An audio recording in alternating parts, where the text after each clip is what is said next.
আমি আবুল খায়ের রহমতুল্লাহ আলাইহি প্রত্যেকদিন নামাজ আদায় করতাম। নামাজ আদায় কইরা আমি আমার আল্লাহ তাআলার কাছে দোয়া করতাম, আল্লাহ আপনি আমার দুনিয়া এবং আখিরাত দুইটা জায়গা ভালো করে দেন। যদি আমার দুনিয়া এবং আখিরাত দুইটা জায়গা ভালো হইয়া যায়, তাহলে আল্লাহ আমি দুনিয়া তো শান্তি পাবো, আখিরাত তো শান্তি পাবো। হযরত আবুল খায়ের রহমতুল্লাহ আলাইহি বলেন, একদিন আমি আমার আল্লাহ তাআলার দরবারে যোহরের নামাজের আগে সূর্য ওঠার পর থেকে সূর্য ডুবার আগ পর্যন্ত একটা নামাজ আছে, নফল নামাজ, যেটাকে সলাতুল দুহার নামাজ অথবা চাষতের নামাজ বলেন। আবুল খায়ের রহমতুল্লাহ আলাইহি বলেন, আমি দুহার নামাজ আদায় করতেছিলাম, চাষতের নামাজ আদায় করতেছিলাম। এমন টাইমে আমি আল্লাহু আকবার বলে নিয়ত বান্দার সাথে সাথে হঠাৎ করে আমার পেছন থেকে আওয়াজ আসতেছে, দেখো আল্লাহর বান্দা নামাজ আদায় করে, তার নামাজ তো আল্লাহর কাছে কবুল হয় না। আমি এই কথা চিন্তা করে হঠাৎ করে যখন আমি আমার কানে আওয়াজ শুনতে পাইলাম, আমি আবার 2 রাকাত সলাতুল হাজতের নামাজ পড়লাম। সলাতুল হাজতের নামাজ, আমি সলাতুল হাজতের নামাজ পড়ে আল্লাহ তাআলার কাছে বলতে চাইলাম, আল্লাহ আমি সলাতুল হাজতের নামাজ পড়েছি, ওগো আল্লাহ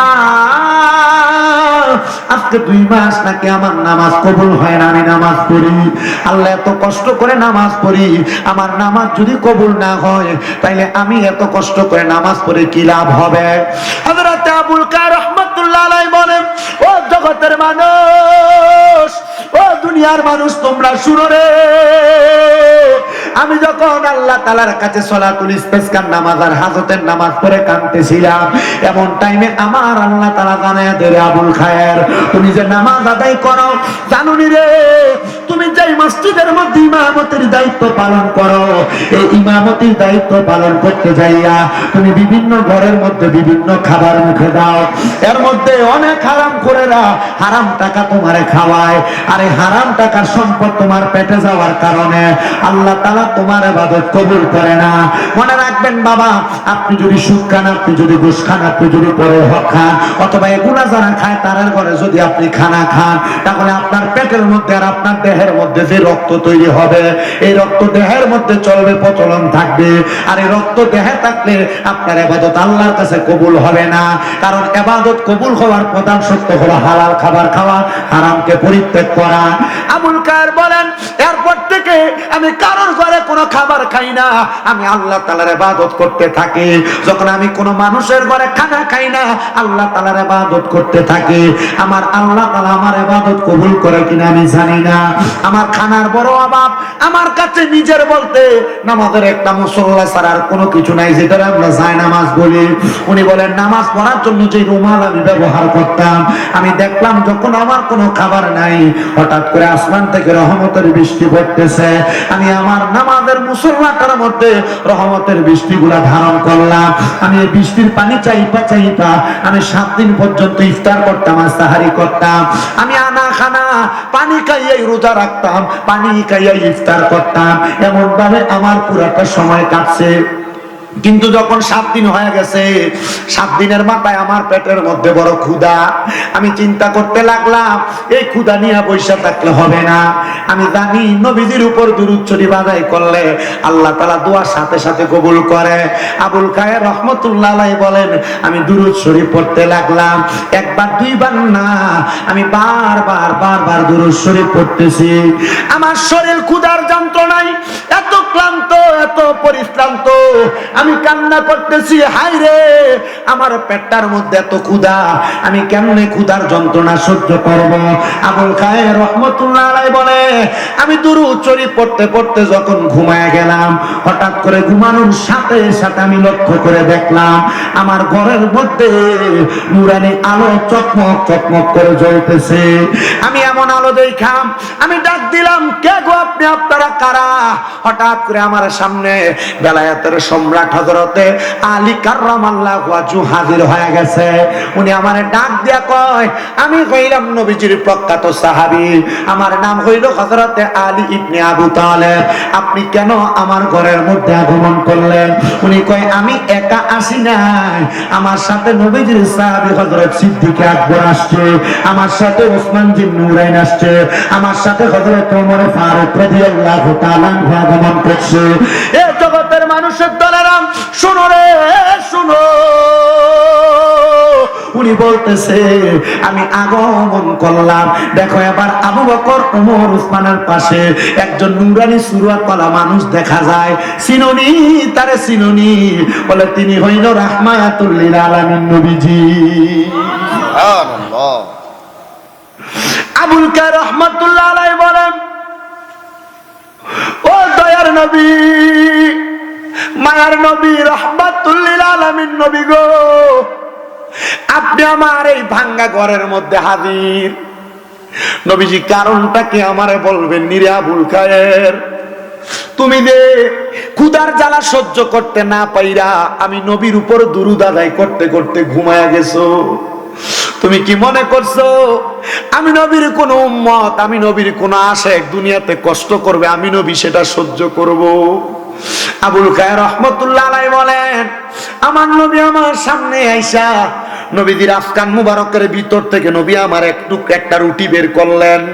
নবী রুটিটা বের করে আমি আবুল খায়েরের হাতে প্রদান করলেন। আমি ওই রুটিটা হাতে নিয়ে অর্ধেক রুটি চিবিয়ে খাওয়ার পরে আমি দেখলাম হঠাৎ করে আমার ঘুম ভেঙে গেছে। আমি স্বপ্নে দেখা হঠাৎ করে আমি আমার হাতে তাকিয়ে দেখলাম নবীজি ঘুমের ঘরে স্বপ্নে আমাকে হাতে যে একটা রুটি দিছে, আর বাকি অর্ধেক রুটি আমি খাইছি। অর্ধেক রুটি ঘুমর থেকে উঠার পর আমি দেখলাম আমার হাতে রয়ে গেছে। তখন আবুল খায়ের রহমতুল্লাহ আলাইহি এই পুরা ঘটনার মূল কথা সারাংশ লিখেছেন যে, শোনো দুনিয়ার মানুষ, নবীর কোন সাচ্চা পাক্কা উম্মত যদি নবীর উপর দুরূদ শরীফ আদায় করে থাকে, তাহলে আমার নবী রাহমাতুল লিল আলামিন নবীজি ওই ব্যক্তির উপর নবীজি রহমতের হাত বুলিয়ে দেয়, আমার আল্লাহ তাআলা তার উপর রহমতের হাত বুলিয়ে দেয়। আসেন ওই নবীজি রহমত পাওয়ার জন্য আমরা মুহাব্বতে নবীজির দুরূদ শরীফ আদায় করি। আল্লাহুম্মা টাকা হইলে যারা জায়গা কিনা রাখেন, 1-2 লাখ টাকা হইলে যারা ব্যাংকে ব্যালেন্সটারে বাড়ান, আপনি টাকাগুলা না জমাইয়া মক্কা মদিনা যাওয়ার জন্য নিয়ত করেন। মনে রাখবারে মুসলমান, এই টাকা পয়সা গুলা জমাইয়া রাইখা মক্কা মদিনা যাইতে পারলে তুমি বুঝতে পারবা কত শান্তির জায়গা, কত আরামের জায়গা সোনার মদিনা। এজন্য আশিক তো সুরে সুরে লেখে, ভালোবাসার জায়গা মদিনা, ভালো লাগার জায়গা মদিনা, বলেন ভালোবাসার জায়গা মদিনা, ভালো লাগার জায়গা। কেউ মদিনা ভালো লাগে না আপনাদের? যদি ভালো লাগে মোহাব্বতে বলেন ভালো লাগার জায়গা মদিনা, ভালোবাসার জায়গা মদিনা, বলেন ভালোবাসার জায়গা মদিনা, ভালো লাগার জায়গা মদিনা। হাইরে এত সুন্দর জায়গা কোথাও দেখি না, এত সুন্দর জায়গা কোথাও দেখি না, সাজিয়েছেন দয়াল রাব্বানা, ভালোবাসার জায়গা মদিনা, বলেন ভালোবাসার জায়গা মদিনা, ভালো লাগার জায়গা মদিনা।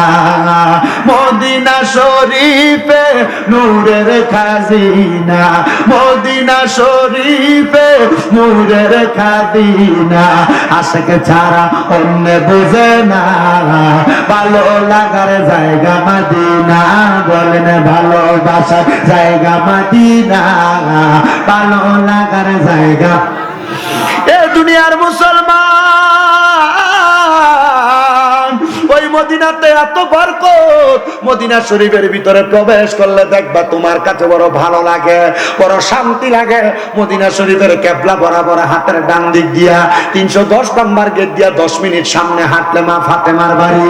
এটার একটু সামনে গেলে নবীজির ইন্তেকালের পরে যে পানি দিয়া নবীরে গোসল দিছে, বীরে গাছ নামক একটা কূপ আছে সেই জায়গায়। এটা পানি দিয়ে একটু সামনে গেলে আল হেজাজ এলাকা নবীর নানির বাড়ি। এটার পাশে একটা মসজিদ আছে, যে মসজিদের নাম কোবা মসজিদ। এই কুবা মসজিদের ভিতরে 2 রাকাত নামাজ আদায় করলে আল্লাহ তাআলা একটা বান্দার আমল নামার মধ্যে একটা উমরা হজের সওয়াব দেয়। আবার মদিনা শরীফের ভিতরে আসরের নামাজের পরে ফজরের নামাজের পরে বাবে জিবরাইল দরজা দিয়া বাইর হইয়া জান্নাতুল বাকি একটা গোরস্থান আছে, এই জান্নাতুল বাকি গোরস্থানের মধ্যে ফজরের পরে আসরের পরে ঢুকলে একটা ঠান্ডা বাতাস গায়ের মধ্যে লাগে। আল্লাহর কসম, এই বাতাস গায়ে লাগলে আপনার ঘুম চলে যাবে, আপনার শরীর প্রশান্ত হবে। এবার বলেন, যেই মক্কা যে মদিনাতে এত বরকত পাওয়া যায়, আমরা সবাই ওই মক্কা মদিনা যাইতে চাই কি চাই না? যারা যারা যাইতে চাই না হাত তুলে আমার আল্লাহরে দেখায়, আর জবান না খুলে একটা তাকবীর হবে, নারে তাকবীর। আপনাদের একটা মানুষ আছেন, এটা কিন্তু বোঝা যায় না, একটু তাইলে তাকবীর লাগবে। তকির একটা করে তাকবীর দিছে, তকির একটু লেগে গেছে। নারে তাকবীর, আল্লাহু আকবার, নারে রিসালাত, ইয়া রাসূলুল্লাহ, নারে গাউসিয়া, ইয়া রাসূলুল্লাহ, কাদেরিয়া গাউসিয়া দরগা শরীফ, জিন্দাবাদ জিন্দাবাদ, পবিত্র উরুস মুবারক, জিন্দাবাদ। তাহলে বলেন, মদিনা যাইতে চাই কি চাই না? যারা যারা মদিনা যাইতে চাই জবান করে মুহাব্বতে পড়েন, আরে দয়াল আল্লাহ দয়া করেন, দয়াল আল্লাহ দয়া করেন, নসিব করেন মদিনা, লা ইলাহা ইল্লাল্লাহ, লা ইলাহা ইল্লাল্লাহ, লা ইলাহা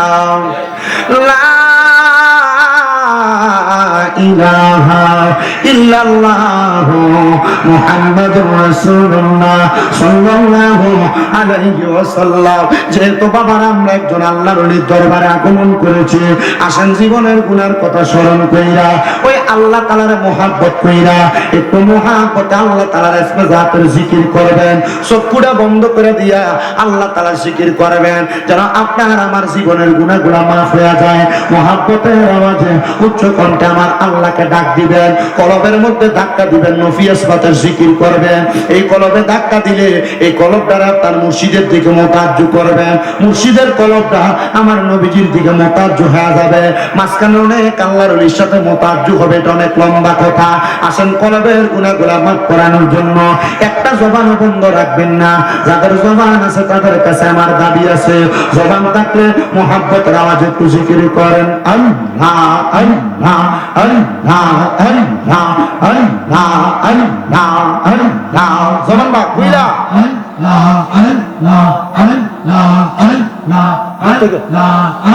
আমার পুরা মনের ব্যথা, ও ব্যথা কার কাছে কই কইলা আমার হওয়া, আমার পুরা মনের ব্যথা, ও ব্যথা কার কাছে কই কইলা আমার হওয়া, আল্লাহ আল্লাহ।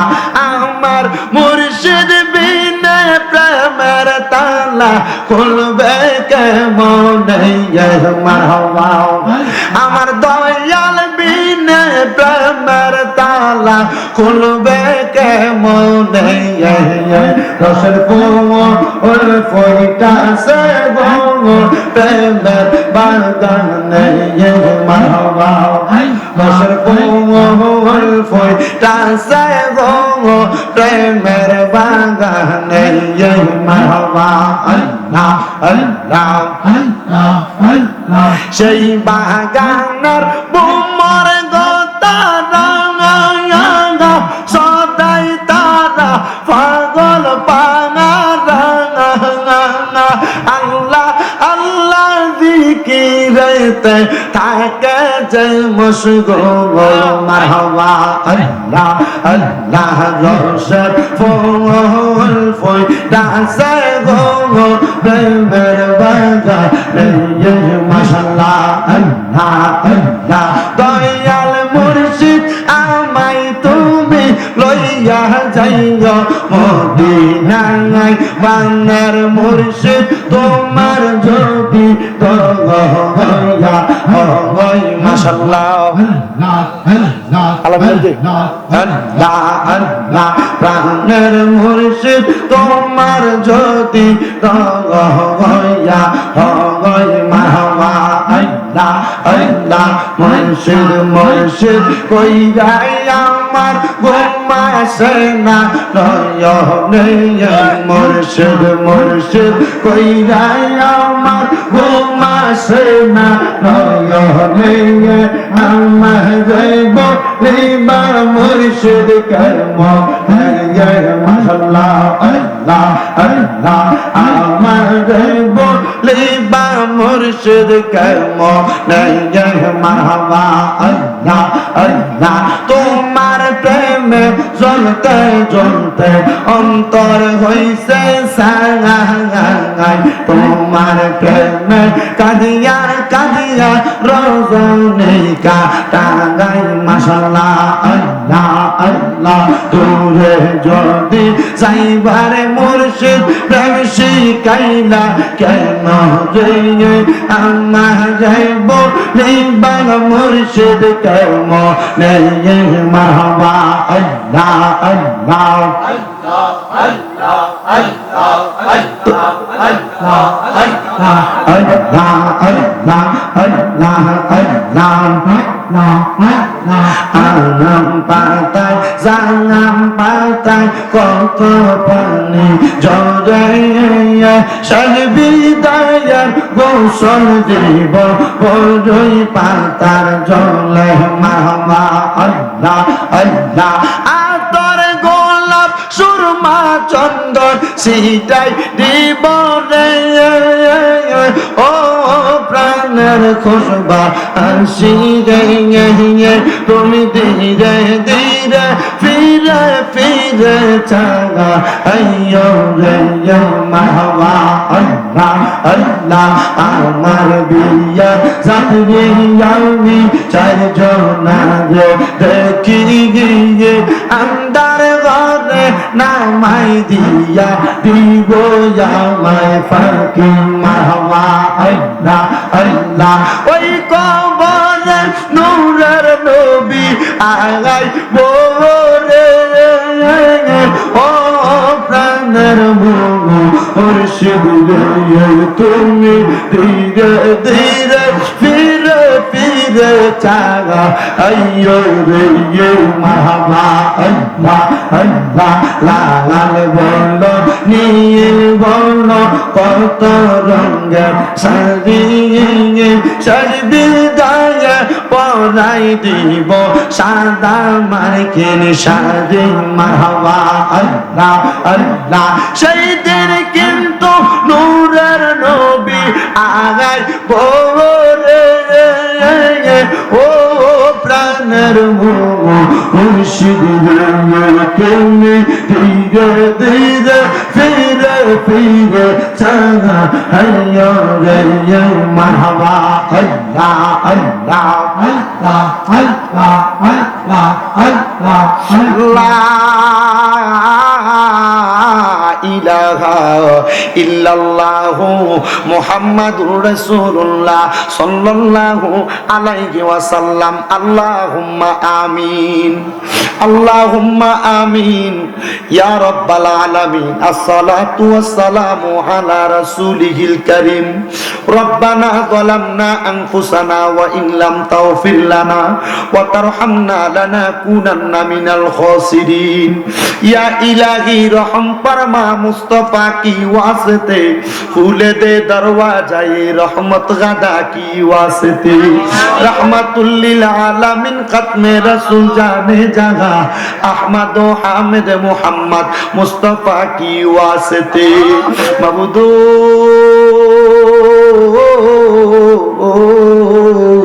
ओ দয়াল আল্লাহ, আপনি কি আসমানে না জমিনে, না পাহাড়ে না দরিয়ায়, এ গত জীবনে আপনার কত তালাশ করলাম, সন্ধান পাইলাম না।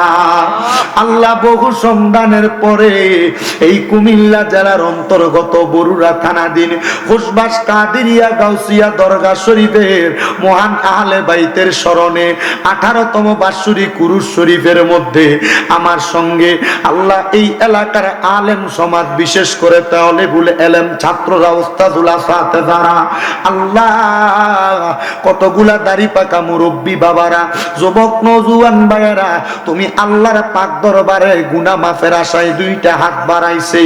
এই মজলিসে যারা যারা মুনাজাতের মধ্যে হাত বাড়াই, আল্লাহ সবার মাঝে আমি সবচাইতে বেশি গুনাহগার, আমি সবচাইতে বেশি সিয়াকার, আমি সবচাইতে বেশি বদকার। আমার জীবনের গুনার দিকে তাকাইলে আমার কাছে বড় ভয় লাগে রে আল্লাহ। না জানি এই গুনার কারণে কোন দিন আজরাইলের কঠিন থাবায় ধরা পড়া যায়। আমার জীবনের গুনাহ যদি এই এলাকার মানুষ দেখতো, আমার দূর দূর করে এলাকা থেকে তাড়াইয়া দিত। আল্লাহ গুনাহগুলা তুমি গোপন রাখছো, আল্লাহ গোপনে গোপনে আমরার গুনাহগুলা তুমি মাফ কইরা দাও। এরে আমার এই খুশবাস এবং আশেপাশে এলাকার মা বোনেরা গো, কি গো মা, মাইকের আওয়াজ তোমাদের কানে যায়নি গো মা, রাত্র গভীর হইয়া গেছে গো মা, মুনাজাত হইতেছে, আমার আল্লাহর দরবারে দুইটা হাত বাড়াও গো মা। আমাদের বিশ্বাস আছে গো মা, আমার আল্লাহ একটা হাতও খালি ফিরাইয়া দিবে না। মারা গো, তোমরা তো এই এলাকার নাইউরি না গো মা, আমার আল্লাহ তাআলার বান্দি হইয়া দুনিয়ার জমিনে সুন্দর লাল শাড়ি পইরা বধূ বেশে এলাকার মধ্যে আসছো গো মা, একদিন সাদা মার্কিন কাপড় পইরা বিদায় হইয়া যাইবা। তোমরার মতো কত মা বোনেরা জানি গো অন্ধকার কয়বরে মুর্দা লাশ হইয়া শুইয়া রইছে, আজকের মুনাজাত তারার নসিবে হইছে না। মারা গো, আমার আল্লাহর দরবারে যদি দুইটা হাত বাড়াইয়া দাও, আমাদের বিশ্বাস আছে আমার আল্লাহ কারোর হাত খালি ফিরিয়া দিবে না। 21 বাজ এলাকার ভাই বাবারা রে, আর কতকাল আরামের বিছানাতে ঘুমাইবা? আল্লাহর কাছে মাপ চাওয়ার সুযোগ রে ভাই। শাবান মাসের শেষ তারিখে শেষ দিনে আমার নবী সাহাবায়ে কেরাম উম্মতের উদ্দেশ্যে ভাষণ দিছে, উম্মতেরা রমজান মাস আগমন হইয়া গেছে, তোমরা রমজানের প্রস্তুতি নাও, রমজানের বরকত হাসিল করো। আম্মা জান আয়েশা সিদ্দিকা কয়, রমজান মাস আগমন করলে আমার নবীর ইজাতটা নবী টাইট কইরা বাইন্ধা ফেলতেন। এটা দিয়া বুঝাইছে রে আমার নবী রমজানি ইবাদতে মশগুল হইয়া যাইতো। আল্লাহ রমজানকে সামনে রাইখা তোমার দরবারে হাত বাড়াইছি। অনেকে সাহারি করবে, ইফতার করবে, আল্লাহ বরকতময় কাজ গো আল্লাহ, তারাবি পড়বে, এগুলার উসিলায় আমাদেরকে কবুল ও মঞ্জুর কইরা নাও আল্লাহ। আজকের মুনাজাতে কে জানি হাত বাড়াইছে, কার জানি জগতের মধ্যে বাবা নাই। হায়রে বাবা, যেই বাবা রিক্সা চালাইয়া মাটি কাইটা মাথার গাম পায়ে ফালাইয়া পরের বাড়িতে বদলার কাজ কইরা সন্তানকে মানুষের মতো মানুষ করার জন্য আব্বা নিজের রক্তরে পানি বানাইছে, এমন আব্বা যাদের অন্ধকার কবরে রে আল্লাহ, আব্বার কবর জান্নাতের বাগান বানাইয়া দাও ও দয়াল। কত কপাল পোড়া হত বাগারা হাত বাড়াইছে, তাদের জগতের মধ্যে মা নাই। আরে মা, যেই মা 10 মাস 10 দিন গর্ভে ধারণ করে সন্তানের প্রসব বেদনা সহ্য করতে মার বড় কষ্ট হইছে, এমন মা যাদের অন্ধকার কবরে আম্মার কবর জান্নাতের বাগান বানাইয়া দাও। যাদের মা বাবা বেঁচে আছে গো, হায়াতে তৈয়বা নসিব করে দাও। আম্মা আব্বার শরীর স্বাস্থ্য সুস্থতার জিন্দেগি দান করো, আম্মা আব্বার শিফায়ে আজলা কামেলা নসিব করে দাও বাবুদো। আম্মা আব্বার সেবা যত্ন করার মতো তৌফিক দান করো আল্লাহ। বিশেষ করে আজকে এই খুশবাস কাদিরিয়া গাউসিয়া দরগা শরীফের যে ভক্তবিন্দুরা মাহফিলে আসছে, যারা পর্দার অন্তরালে মা বোনেরা শুনতেছে, এই মাহফিলে যারা টাকা দিয়া, পয়সা দিয়া, শ্রম দিয়া, বুদ্ধি দিয়া, পরামর্শ দিয়া, মাইক দিয়া, লাইট দিয়া, প্যান্ডেল দিয়া, মিডিয়ার বাইরা সহ সম্মানিত শ্রোতা মণ্ডলী, পুরুষেরা, পর্দার অন্তরালের আমার মা বোনেরা, আল্লাহ প্রত্যেককে তুমি কবুল ও মঞ্জুর করে নাও। আল্লাহ এই দরবারের তাবারুক গুলা রোগের শিফা হিসেবে কবুল ও মঞ্জুর করে নাও।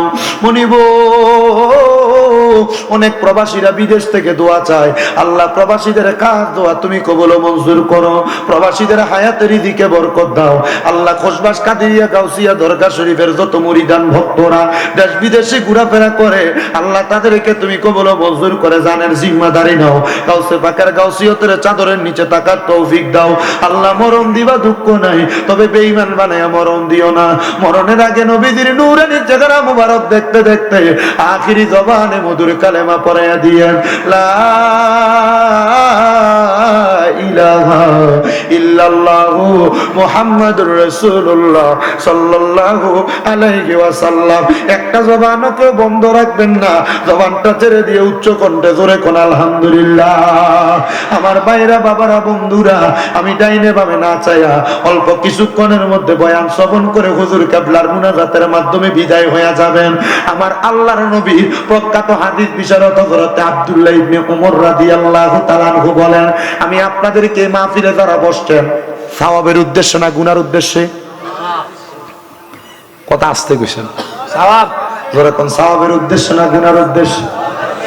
এই ভালো উদ্দেশ্য যারা মনে মনে নিয়ত করে, আমার আল্লাহ তাআলা তাদেরকে কঠিন বিপদ থেকে উদ্ধার করে। তারা কামাই রুজি না থাকলে আল্লাহ কামাই রুজিটা বরকত দেয়। তারা বিপদে থাকলে বিপদ থেকে উদ্ধার করে। রোগে আক্রান্ত থাকলে রোগ থেকে শেফা দান করে। মারহাবা কইলেন না? আব্দুল্লাহ ইবনে ওমর রাদিয়াল্লাহু তাআলা আনহু বলেন, আমি আমার নবীজির জবান মুবারকে বলতে শুনেছি, তিন ব্যক্তি দুনিয়ার পরচনার মধ্যে পইরা গুনাহ করতে করতে পাহাড়ের একটা গুহার মধ্যে যে আটকাইছে। এই গুহার মধ্যে যখন আটকাইছে, বড় বড় তিনটা পাথর আইসা এই গুহার মুখটা বন্ধ করে দিছে। ওই বান্দারা গুহার ভিতরে তাইকা তাইকা কান্দে, হায় আমরা পাপাচার করার জন্য, গুনার কর্ম করার জন্য আমরা আসলাম, এখন আমরা এই পাপাচারের কারণে আমরা পাহাড়ের গুহার মধ্যে আক্রমণের শিকার হইলাম। আল্লাহর দরবারে কান্দে, কিন্তু তারা মনে মনে চিন্তা করতেছে কোন ভালো নিয়ত যদি করে আল্লাহ তাআলা হয়তো ওই ভালো কাজের উসিলায় আমাদেরকে মাফ করে দিবে। মুসলমান, এবার ওই তিন ব্যক্তি একজন আর একজনকে বলতেছে, তোমার জীবনে যদি কোনো ভালো আমল থাকে ওই আমলটার উসিলা দিয়া দোয়া করো, দেখবা আমার আল্লাহ তাআলা ওই ভালো কাজের উসিলায় তোমারে মাফ করে দিবে, হয়তো আমাদেরকে মুক্তি দিবে। ওই তিন ব্যক্তির এক ব্যক্তি আল্লাহ তাআলার কাছে দোয়া করে, আল্লাহ আমি অন্য কোনো ভালো কাজ করি নাই, তবে আমি একটা ভালো কাজ করেছি। আমার পরিবার যখন অভাব অনটনে চলতো, আমার আব্বা জানের ইন্তেকালের পরে আমি আমার ঘরের একটা বকরি ছিল, একটা উটনি ছিল, আমি বকরি এবং উটনির দুধ দহন করতাম। দুধ দহন কইরা এই দুধগুলা সর্বপ্রথম আমি আমার মারে খাওয়াইতাম। আমার মা খাওয়ার পরে যে দুধ বাঁচত, ওই দুধ আমি আমার সন্তান এবং স্ত্রীকে খাওয়াইতাম। আমার সন্তান এবং স্ত্রী খাওয়ার পরে যে দুধ বাঁচত আমি খাইতাম। কিন্তু হঠাৎ করে একদিন আমার আম্মা জান, আমি যখন দুধ দহন করলাম, দহন করে মায়ের ঘরে প্রবেশ করে দেখি আমার মা ঘুমায়া গেছে।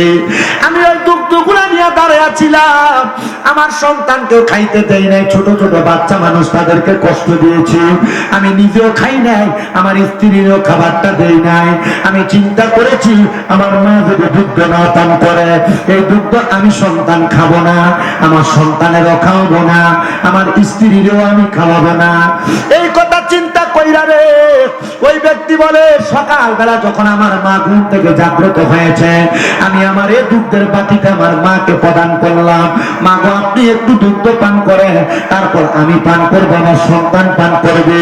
আমার জীবনে যদি কোনো ভালো কাজ থাকে, তাহলে এটা আমার সবচাইতে ভালো কাজ, এটার চাইতে ভালো কাজ আমার কাছে নাই। এ সন্তানের দোষ। ওই তিন ব্যক্তি বলে পাহাড়ের গুহার সামনে যখন পাথর আইসে গুহাটা বন্ধ করে দিছে, এবার সেই ব্যক্তি বলে আল্লাহ আমার এই ভালো কাজের উসিলায় তুমি আমাদেরকে এখান থেকে উদ্ধার করো। তখন ওই পাহাড়ের গুহার মুখ থেকে একটা পাথর সরে গেছে। এবার আরেকজন বলে তোমার কোনো ভালো আমল আসেনি, তুমি ওই ভালো আমলটার উসিলা দিয়া দোয়া করো, দেখবা আমার আল্লাহ তাআলা তোমার ভালো আমলের উসিলায় তোমার এখান থেকে উদ্ধার করবে। সে বলে আমার কোনো ভালো আমল নাই রে, আমার কোনো ভালো আমল নাই।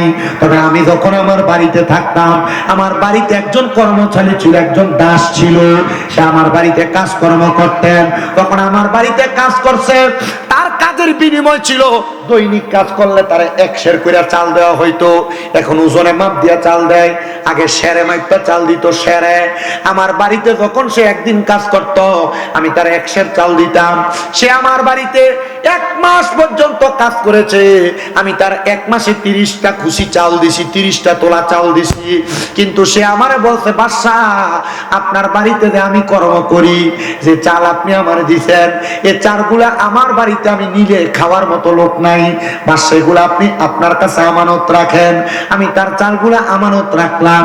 আমি দেখলাম সে আমার কাছে অনেকদিন পর্যন্ত চালগুলা নিতে আসে না, চালগুলার মধ্যে কেরি পোকা ধরে। আমি যখন দেখলাম চালগুলা নষ্ট হয়ে যাবে, আমি চালগুলা বাজারে বিক্রি করে দিছি। বিক্রি করে তার চাউলের টাকা দিয়ে আমি একটা ছাগল ক্রয় করছি। ছাগলটা ক্রয় কইরা আমি ছাগলটা পালতে পালতে অনেকগুলা ছাগল হইছে। এই ছাগলগুলা লালন পালন করার পরে দেখলাম এই ছাগল দিয়ে হবে না, এগুলো অনেকগুলা।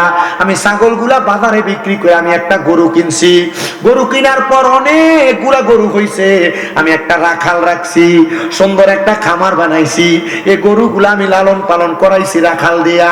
হঠাৎ করে ওই ব্যক্তি আমার বাড়িতে এসে আমার কাছে বলে ও বাদশা আপনার কাছে যে আমার কাজের বিনিময়ে চালগুলা ছিল, আপনি আমার চালগুলা ফেরত দেন। আমি তারে উত্তর দিয়েছিলাম এদের বড় একটা তুমি গোয়ালঘর দেখতে পাও, এই গোয়ালঘরের মধ্যে যে গরুগুলো আছে সব তুমি নিয়ে যাও। আমার কাজের লোকটা বলেছে হুজুর আপনি আমার সাথে টিস্কারি করতেছেন। উনি বলেন না রে বাবা টিস্কারি করি না, মনে রাখবা তোমার চালগুলা যখন নষ্ট হইতে লাগছিল আমার কাছে আমানত ছিল, আমি চালগুলা বিক্রি করি একটা ছাগল কিনা, একটা পরে গরু কিনা, এগুলা তোমার আমানত আস্তে আস্তে বৃদ্ধি পাইছে, এগুলা সব তোমার, তুমি নিয়ে যাও। এই ব্যক্তি দোয়া করে আল্লাহ আমার একটা ভালো কাজ আছে, অন্য কোনো ভালো কাজ থাক আর না থাক, আল্লাহ তুমি একটা ভালো কাজের উসিলায় তুমি আমাদেরকে পাহাড়ের গুহার থেকে উদ্ধার করো। উনি বলেন দোয়াটা করার সাথে সাথে আমি তাকে দেখলাম গুহার মুখ থেকে আরেকটা পাথর সরে গেছে। বাকি কয়টা পাথর? একটা পাথর, 3টা পাথর ছিল, 2টা পাথর ভালো দোয়ার কারণে আল্লাহ সরাইয়া দিছে। ও বন্ধুরে গুহার মধ্যে আক্রমণ থাকা অবস্থায় আরেকটা পাথর আছে। আরেকজনকে বলে তোমার কোনো ভালো আমল থাকলে তুমি ওই ভালো আমলের উসিলা দিয়া আল্লাহর কাছে দোয়া করো। উনি বলেন আমার অন্য কোনো ভালো আমল আছে কিনা আমি জানি না। আমার একটা চাচাতো বোন ছিল, ওই চাচাতো বোনের চেহারা বড় সুন্দর ছিল, আমার মধ্যে একটা খায়েশ তৈরি হয়েছে আমি কখন আমার এই চাচাতো বোনের সাথে মিলিত হব, জিনা ব্যভিচার করব, কিন্তু আমি এমন কোনো সুযোগ পাই নাই আমার চাচাতো বোনের সাথে জিনা ব্যভিচার করব। হঠাৎ করে আমার চাচাতো বোন আমার কাছে 100 দিরহাম পাওনা হাওলাত নেওয়ার জন্য আসছে। আমি তারা বলছি যদি তুমি আমার কাছ থেকে 100 দিরহাম নিতে চাও তাহলে তুমি আমার সাথে মিলিত হওয়া লাগবে, জিনা করা লাগবে, ব্যভিচার করা লাগবে। আমি আমার চাচাতো বোনকে ব্যভিচারের শর্তে 100 দিরহাম দিলাম। একদিন রাত্রবেলা সে আমার কাছে ব্যভিচারে লিপ্ত হওয়ার জন্য, তার পাওনা মিটিয়ে দেওয়ার জন্য আসছে। তখন আমি তারা যখন রাত্রিবেলা তার শরীরের মধ্যে টাচ করলাম, সে আমার কাছে বলেছে ভাই আপনি যে আমার শরীরে ধরলেন আমি আপনার জন্য একজন পরনারী, আপনি আমার শরীরে ধরা আপনার জন্য হারাম। ভাইজান গো আপনি আমার আল্লাহরে ভয় করেন, যদি আপনি আল্লাহরে ভয় করেন তাহলে আপনি আমার এই শরীরের উপর টর্চার করতে পারবেন না, আমার এই শরীরটা ব্যবহার করতে পারবেন না। এবার ওই ব্যক্তি ডাক দিয়া কয় আমার যখন আল্লাহরে ভয় করার কথা বলছে আমি তারে ছেড়ে দিছি। আমি ছেড়ে দেওয়ার পরে এরপরে আর কোনো গুনার কর্মকাণ্ড করি নাই। আমি আমার আল্লাহর কাছে দোয়া করছি আল্লাহ আমার এই নেক দোয়ার কারণে তুমি আমার দোয়াটা কবুল করে নাও। আল্লাহর কসম আমার আল্লাহ তাআলা আমার নেক দোয়া কবুল করছে। আমার দোয়াটা কবুল কইরা গুহার মুখ থেকে বাকি পাথরটা সরাইয়া নিয়ে গেছে। শুধু গুহার মুখ থেকে পাথর সরে আনে নাই, আল্লাহ তাআলা রহমতের ফেরেশতাদেরকে আদেশ করেছিল, ফেরেশতারা তোমরা তোমাদের রহমতের হাত দ্বারা এই তিনজন ব্যক্তিকে গুহার মধ্য থেকে উদ্ধার করো। মুসলমান ভালো ভালো নেক কাজের উসিলা দিয়ে আল্লাহর কাছে দোয়া করলে আল্লাহ দোয়া কবুল করে। আজকে কষ্ট করে আপনারা বসে রইলেন, আমার সঙ্গে দুই একটা কথা শুনতেছেন। আপনারা জানেননি এখন রাত্র গভীর হয়ে গেছে, রাত্রে এখন বাজে 1:50। আমি মাইক ধরছি যে 1 ঘন্টা 16 মিনিটের মতো হয়ে যায়। ও বাবা, আপনি যে গভীর রজনীতে আল্লাহ তাআলার ইবাদতের মধ্যে মশগুল হয়ে গেছেন, এটা আপনার জন্য ভালো ইবাদত। আল্লাহর কাছে অন্য কোন ইবাদতের কথা বলতে পারবেন কিনা আমি জানি না, তবে একটা কথা আল্লাহর কাছে কান্না করে করে বলবেন, আল্লাহ আমি দুনিয়াতে অন্য কোন নেক আমল করতে পারিছি কিনা আমি জানি না, তবে একটা নেক আমল করেছি আল্লাহ। খোশবাস কাদিরিয়া গাউসিয়া দরগা শরীফের মধ্যে গভীর রজনীতে শামীম রেজার মতো গুনাহগারকে সামনে নিয়ে আমরা দুই এক মর্তবা কথা শুনেছি, জিকির আজকার করেছি। আল্লাহ গভীর রজনীতে আমরা মুনাজাতের জন্য অপেক্ষা করেছি। আপনারা বলেন গভীর রাতের দোয়া আমার আল্লাহ চাইলে কবুল করতে পারে কি পারে না? ও বাবা, ছোট্ট আরেকটা ঘটনা কারগুজারি শোনাই। আল্লাহ তাআলার বন্ধু হযরতে সুলতান মাহমুদ গজনবী রহমতুল্লাহ আলাইহি, জিনার বাড়ি হইল ভারতের জমিনে। সুলতান মাহমুদ গজনবী ছোটখাটো কোনো আল্লাহর ওলি না। সুলতান মাহমুদ গজনবী বড় একজন বাদশা ছিলেন, ওনার এলাকা পরিচালনা করতেন। সুলতান মাহমুদ গজনবী বলেন, আমি বাদশা কথা সত্য, আমি 5 ওয়াক্ত নামাজের পাশাপাশি আমার আল্লাহ তাআলা সন্তুষ্টির জন্য আমি তাহাজ্জুদের নামাজ পড়তাম। কি নামাজ? তাহাজ্জুদ। আমি হুজুরে কইছিলাম, হুজুর এত রাত্রে মাহফিলের মুনাজাত কেন দেন কি লাগা? আমার কইছে, আব্বা আমি তো তাহাজ্জুদ নামাজটা পড়া এরপরে মুনাজাতটা করি। আমি নিজে আপনাদের যে শামসুল আরিফিন ফির সাহেব হুজুর, আমি কইছি আপনি এগুলা জমজমাট থাকতে শেষ করে দেন। হুজুরে মাইন্যও নিছিল যে আমি বাদ মাগরিব বাদ এসা জহিরুল ইসলাম ফরিদি সাহেব, এরপরে হাসান আজারি সাহেব, এরপরে হুজুরে মিলাদ ক্যাম্প করে মুনাজাত দিয়ে দিবে। আমি জানি না এটা কোন হেকমতে ঘুরে গেছে, আমি আবার সেই শেষ রাইতে আপনারা লইয়া দুই একটা কথা কওয়া লাগতেছে।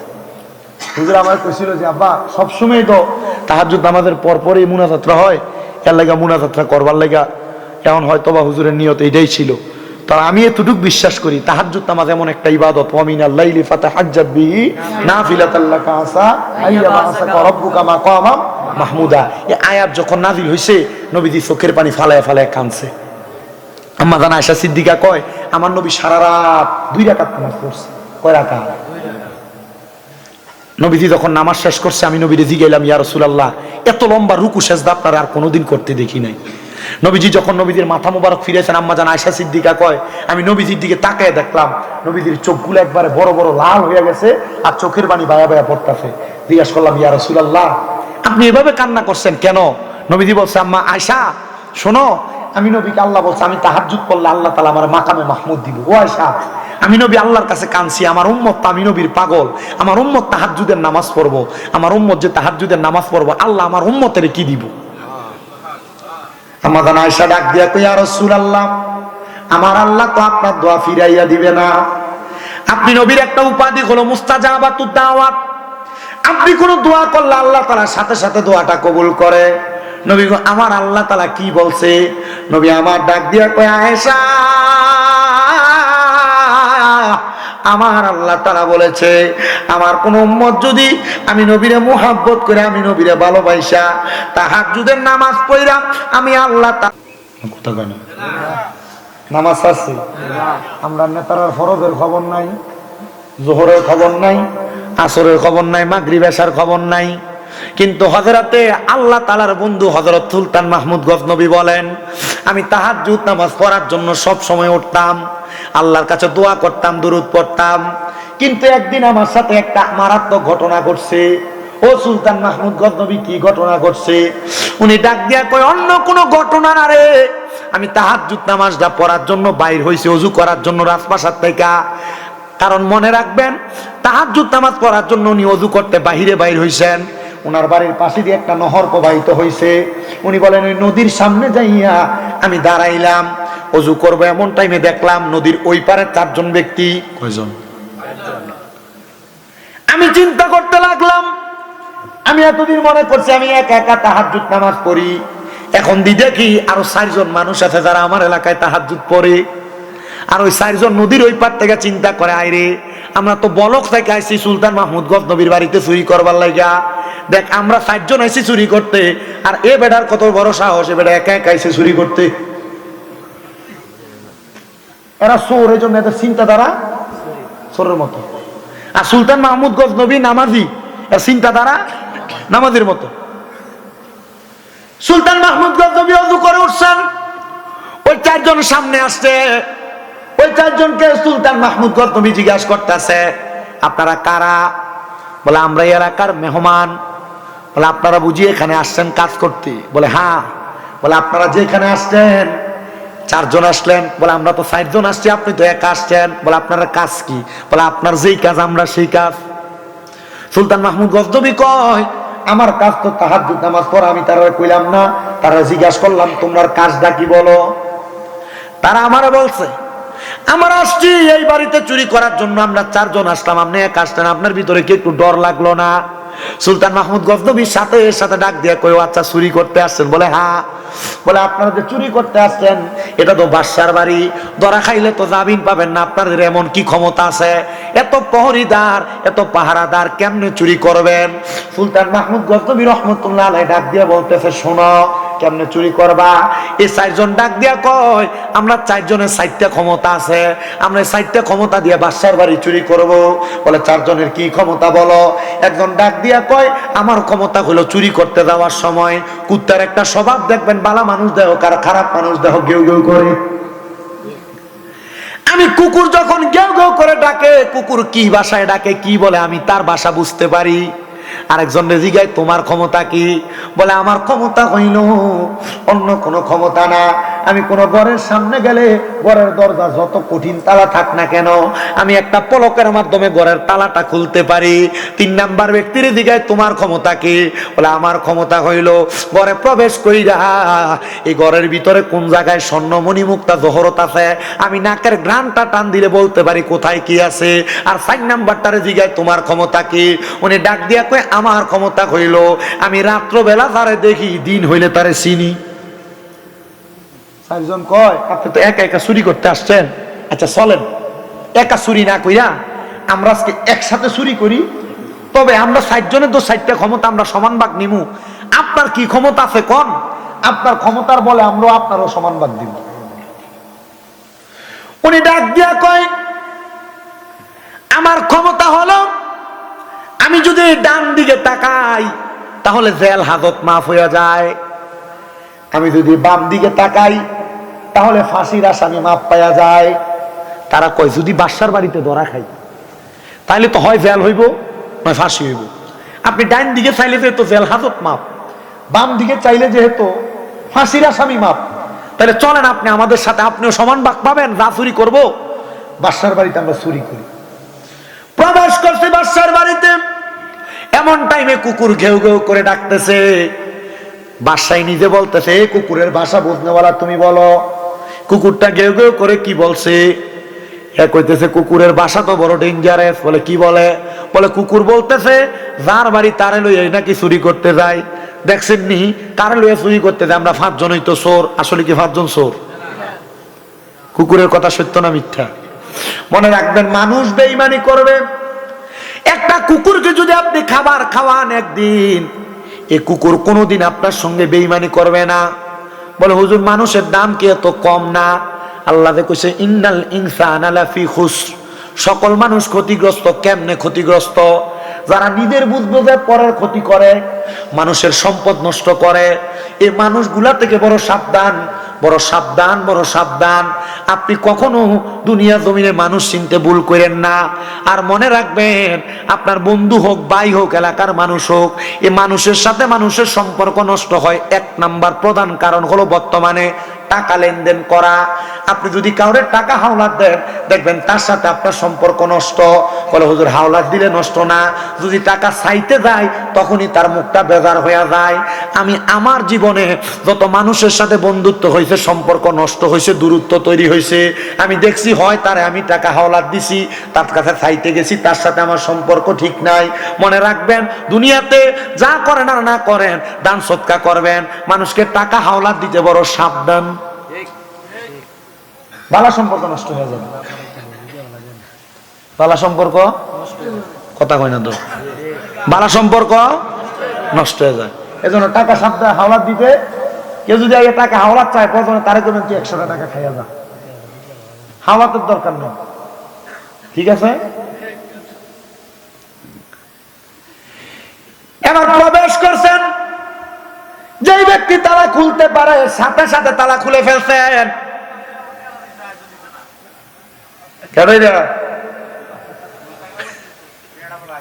আরে আমরা কষ্ট হইতেছে, কষ্ট হইতেছে। বিরিয়ানি আবার গরুর গোশত দিয়ে করছে না, মাশাআল্লাহ, মারহাবা কন্যা। গত বছর আমার কাছে যে ভাল লাগছে, আমি এই এত রাত কিয়া আপনার কাছে চালের বস্তা চাইছি, আপনারা দিয়ে লাইছেন। মারহাবা কন্যা বেডা, আপনাদের কপাল ভালো, আল্লাহ কবুল করুক। জোরে কোন আমিন। ওয়াজটা কি যেটা দৌড়ছি এটা শেষ করতাম নি, আনালে মাইকে ডাক দিলে হুজুরে আইয়া পড়বো। ওয়াজ যেটা দৌড়ছি এটা শেষ করতাম। এবার মোহাব্বতে তাহলে দুরূদ শরীফ পড়েন, আল্লাহুম্মা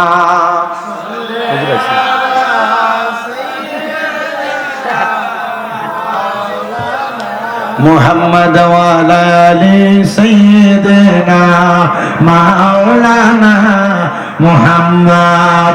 নারে তাকবীর, আল্লাহু আকবার। নারে রিসালাত, ইয়া রাসূলুল্লাহ। নারে গাউসিয়া, ইয়া গাউসুল আযম। খুশবাস কাদেরিয়া গাউসিয়া দরগা শরীফ জিন্দাবাদ জিন্দাবাদ। 18তম বার্ষিক উরুস মুবারক জিন্দাবাদ জিন্দাবাদ। হযরতুল আল্লামা শামসুল আরিফিন খুশবাসী হুজুর কেবলার আগমন, শুভেচ্ছা স্বাগতম। এই মাহফিলের পক্ষ থেকে গোলাপ শুভেচ্ছা। সবাই করে কোন মারহাবা।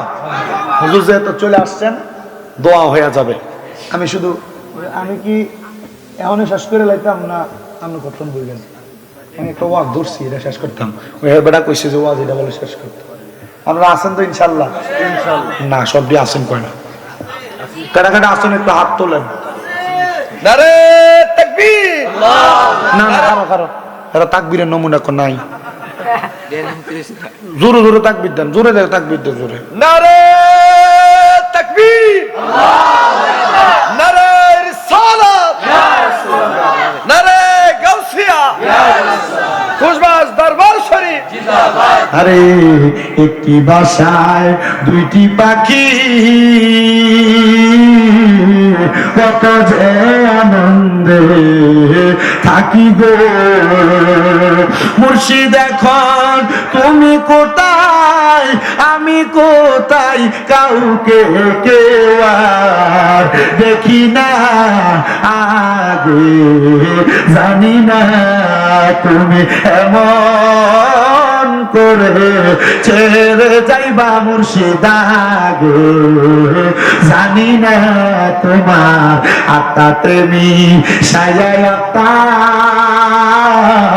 কইতাম কত মনে কথা গো। এখন কার কাছে কই মনের কথা, কেউ নাই আমার আপনা মুর্শিদ। কার কাছে কই মনের কথা, কেউ নাই আমার আপনা আগে, জানি না তুমি এমন করে ছেড়ে যাইবা মুর্শিদা গো, জানি না। এ দুনিয়ার মুসলমান রে, ওই চার চোরের মধ্যে সবাই যখন ঘরে প্রবেশ করে সব মালামাল নিয়ে নিছে, এবার এমন টাইমে চারদিকে ফজরের আযান হয়ে গেছে। বাদশাহ সুলতান মাহমুদ গজনবী কয় তারা সব মাল করে নিয়ে একটা ঘরে যখন ঢুকছে, আমি চিন্তা করলাম আজকে তাহাজ্জুদ নামাজ পড়তে পারি না চোরের কারণে, আমি আজকে তাহাজ্জুদ নামাজ ছেড়ে দিছি, তাইলে ফজরের নামাজ তো সারা যাবে না। আমি ঘরের দরজাটা লাগায়া তাদেরকে ঘরের মধ্যে আটকায়া আমি এবার ফজরের নামাজ পড়তে দাঁড়াইলাম। পুরো এলাকার মধ্যে খবর দিলাম, এই এলাকার মানুষ শুনো, আমি বাদশাহ সুলতান মাহমুদের বাড়িতে চুরি করার জন্য চোর আসছে, আজকে তাদের বিচার কার্য পরিচালনা করা হবে। পুরো এলাকার মানুষ হাজির হয়ে গেছে। বাদশাহ সুলতান মাহমুদ চেয়ারের মধ্যে বসছেন আর আসামিদেরকে কাঠগড়ায় দাঁড় করাইছেন। সকল মানুষ কয় বাদশার বাড়িতে চুরি করতে আসছে, কোন চোর রে, আসুন আমরা তার একটু তাকিয়ে দেখি। এবার চোরটা তারা দেখতে যখন আসছে, একজনের মধ্যে, চারজনের মধ্যে তিনজন চোখের পানি ফালায়া ফালায়া কান্দে, একটা মুসকি মুসকি আসে। কইতে পারবেন কোনটা আসছে? ওই যে এটা রাতকে দেখে সবাই অবাক হয়ে গেছে, কিরে সবাই কাঁদতেছে, তুমি কেন হাসো? সে ডাক দিয়ে কই, হুজুর আমি হাসার কারণ হইল, হুজুর আপনি কেমনে কামনা করলেন? রাত্রবেলা এক লগে আমরা চুরি করতে ঢুকলাম, হুজুর এক লগের সঙ্গী হইয়া আপনি আমরা ফাঁসির কাছে ঝুলাইবেন, বিচার করবার লাগে আসছেন। হুজুর মায়া নাই, এক লগে থাকার কারণে ডাইনে একবার বামে একবার তাকান না। হুজুর কয় তাকাইছি ডাইনে বামে। হুজুর আপনার কথা মোতাবেক আমরা ফাঁসিও মাপ, জেল হাজতও মাপ। হুজুর ডাক দিয়া কয়, শুনো রে, গতকালকে রাত্রবেলা তোমাদের সাথে আমরা সময় দেওয়ার কারণে, আমি সময় দেওয়ার কারণে আমি বাদশা তোমাদের জেল হাজত মাফ করলাম, তোমাদের ফাঁসি মাফ করলাম, তোমরা এখন থেকে এখান থেকে যাইতে পারো। তারা এবার 4 জন মিলা আল্লাহ তাআলার কুদরতি কদমে সেজদা দিছে কাঠগড়ার মধ্যে। তারা সেজদার মধ্যে যায় কান্দে আর ডাক দিয়ে, আল্লাহ দুনিয়ার একজন বাদশা যদি দুনিয়ার জমিনে আমাদেরকে এক রাত্র তার সাথে থাকার কারণে সে আমাদের ফাঁসিও মাফ করতে পারে, জেল হাজত মাফ করতে পারে। আল্লাহ তুমি তো বাদশারও বাদশা, আল্লাহ আমরা যদি তোমারে আমরা রাত্রবেলা সময় দিতাম, তাইলে তুমি তো আমাদের বাকি জীবনের সব গুনাহ মাফ করে দিতা। আল্লাহ আমরা ভুল করেছি, এখন থেকে আর চুরি করব না, আমরা তওবা করেছি, আর গুনার কাম করব না। বাবারে আজকের জান্নাতের বাগানে বৈশা, কুসবাস কাদিরিয়া গাউসিয়া দরগা শরীফের মাহফিলে বৈশা যদি তুমি তওবা করো, আল্লাহ আর কোনো গুনার কাম করতাম না। আপনারা বলেন আজকের মাহফিলের উসিলে আল্লাহ চাইলে আমাদেরকে মাফ করতে পারে কি পারে না? বাদশা তাদের কান্না দিয়ে কেমন মায়া লাগছে। মায়া লাগার পর বাদশা কয়, তোমরা 4 জন কোথায় যাইবা? বলে হুজুর থাকার জায়গা নাই, যাওয়ার জায়গা নাই। হুজুর আপনার বাড়িতে আমাদেরকে কোনো কর্মে যুক্ত করতে পারেন? বাদশা কয়, ঠিক আছে, আমার রাজপ্রাসাদ পরিষ্কারের দায়িত্ব তোমাদেরকে প্রদান করলাম। তারা 4 জন দিনের বেলা রাজপ্রাসাদ পরিষ্কার করে, পরিচ্ছন্নতার কর্ম করে, কিন্তু রাত্রবেলা তারা আমার আল্লাহ তাআলার ইবাদত করে। 7 দিন পরে সুলতান মাহমুদ গজনবীর আল্লাহ তাআলা ঘুমের ঘরে আওয়াজ দেয়, এরে সুলতান মাহমুদ গজনবী তুই কি কাম করলি রে? আমি আল্লাহ তাআলার 4 জন কুতুব ব্যক্তিরে তোর বাড়ির কামের লোক বানায় রাখলি। সুলতান মাহমুদ গজনবী কয়, আমি হতাশাগ্রস্ত হয়ে গেলাম, আল্লাহর কুতুবরা নাকি আমার বাড়িতে কামের লোক, আমার বাড়িতে কাজকর্ম করে। সুলতান মাহমুদ গজনবী কয়, আমি এবার মুরাকাবা করলাম, মুরাকাবা। ও আব্বা, পীর সাহেব হুজুরের হাত ধরে তো অনেকে মুরিদ হইছ, মুরাকাবাটা কেমনে করে এখনো শিখতে পারো নাই? আব্বা এই মুরিদ দিয়া কি করবা? কখনো দরবারের খাস মাহফিলে আসো না, দরবারের ভিতরে যদি সাপ্তাহিক মাসিক মাহফিল হয় আসো না, একদিন হুজুরের গোপনে গোপনে বইয়া কইও, হুজুর মুরাকাবাটা কেমনে করে আমারে দেখান না। ওরে কলব জিন্দা হয়ে যাবে, এলমেলাদুন হাসিল হবে, আরে নিজের রূপ দেখিয়া নিজে হবি দিবানা, আরে নিজের রূপ দেখিয়া নিজে হবি দিবানা, ঘুমাইও না মায়ার ঘুমে আখের জামানা, আখেরি জামানা। আরে খুশবাসেতে উঠেছে তাওহীদের নিশানা, আরে খুশবাসেতে উঠেছে তাওহীদের নিশানা, ঘুমাইও না মায়ার ঘুমে আখের জামানা, আরে আখের জামানা। আরে কলবে জিন্দা হয়ে যাবে, এলমেলাদুন হাসিল হবে, আরে নিজের রূপ দেখিয়া নিজে হবি দিবানা, আরে নিজের রূপ দেখিয়া নিজে হবি দিবানা, ঘুমায়ও না মায়ের ঘুমে আখের জামানা, আখেরি জামানা। জবান খুলে ধরে ধরে বন্যা ইয়া আল্লাহ। উনি ডাক দিয়ে আমি মুরাকাবা করলাম, আল্লাহ কোন 4 জন কুতুব আমার বাড়িতে কাজ করে। এবার মুরাকাবার মধ্যে আমি হঠাৎ করে দেখলাম যে 4 জন আমার বাড়িতে চুরি করতে আসছে। 1 সপ্তাহের ইবাদতে আল্লাহ তাআলার কুতুব হয়ে গেছে তারা 4 জন। আমি তাদের 4 জনকে ডাক দিয়ে বললাম, আপনারা আমার বাড়িতে আর কাজ করা লাগবে না। তারা করজোরে হাত আবদার করে, হুজুর আপনার বাড়ি থেকে তাড়াইয়া দিলে কেউ আমাদেরকে কাজে রাখবে না, কারণ সবাই যাই না গেছে আমরা চোর, হয়তো আরো কোনো চুরি করার কারণে রাজপ্রাসাদ থেকে বাহির করে দিছেন। হুজুর গো, ও হুজুর গো, আপনি আমাদেরকে আপনার কাছে রাখেন। হুজুরকে আপনারা আমার বাড়ির কাজের লোক হইয়া থাকবেন না, আপনারা তো আমি বাদশার আন্ডারে কাজ করতেন, এখন থেকে আপনারা আমারে হুকুম করবেন, আমি সুলতান মাহমুদ গজনবী আমার কর্মকাণ্ড গুলা করব। ও বাবারে, পীরের দরবারে আইয়া নিজেই বড় মানুষ হইয়া থাকো, নিজেই বড় হইয়া থাকো। আল্লাহর কসম কইরা বলি রে কোষবাসের মানুষ, আল্লাহর ওলিদের দরবারের মধ্যে আসলে নিজের নত শিরে রাখবা, নরম রাখবা। আল্লাহর ওলির দরবারে আইসা নিজের একটু নরমাল করে রাখবা। হুজুর কেবলার কাছে অনুমতির আশায় দাঁড়ায় থাকবা। আরে কোন সময় কোন হালে থাকে দয়াল মুর্শিদে, সালাম দিও না তারে সব জায়গায়। আরে থাকে যদি সত্যি লয় কদম বুঝি, থাকে যদি সত্যি লয় কদম বুঝি। আরে রাখিও তোমার বুকের দায়, বিশ্বাস বেরোতে থাকিলে মুক্তি, কে জানে কার বাগের। আরে মুর্শিদের দরবারে যাইয়া নত শিরে দাঁড়াইয়া সালাম দিও না তারে সব জায়গায়। ওরে বিশ্বাস ভক্তি পাইবে মুক্তি, থাকিলে বিশ্বাস ভক্তি পাইবে মুক্তি, কে জানে কার ভাগ্যের। জবান খুলে জোরে কোন আল্লাহু আকবার। এ মুসলমান, এ নবীর উম্মতের দল, এবার আল্লাহর ওলিরা তাদের বাড়িতে, বাদশার বাড়িতেই কাজের, বাদশার বাড়িতে বাদশার হুকুম করে, বাদশা কর্মকাণ্ড করে। ও আব্বাজিরা, আল্লাহ তাআলা এক বাদশা, আল্লাহ তাআলা দুনিয়ার বাদশারে দিয়ে আমরারে কাম করায়, আমরা দুনিয়ার বাদশা হিসেবে পীর মাশায়েখ মানি, কথা কন্যা ঠিক কিনা? এই হুজুরের দরবারে যারা যারা আসছেন, আমি গত বছর আপনাদের কাছে হাত বাড়াইছি, অনেকের মা নাই, অনেকের বাবা নাই, অনেকেই গত বছর আমার কাছে আপনারা দিছিলেন। আব্বা, এ দরবারটার খাতিরে, মাদ্রাসাটার খাতিরে, দরবারে যারা আসে কান ভক্তবিন্দু আছে তাদের খাতিরে, মা বাপ যদি বাইচা থাকতো, মা বাপরে তো তুমি এক লোকমা করে ভাত খাওয়াইতা।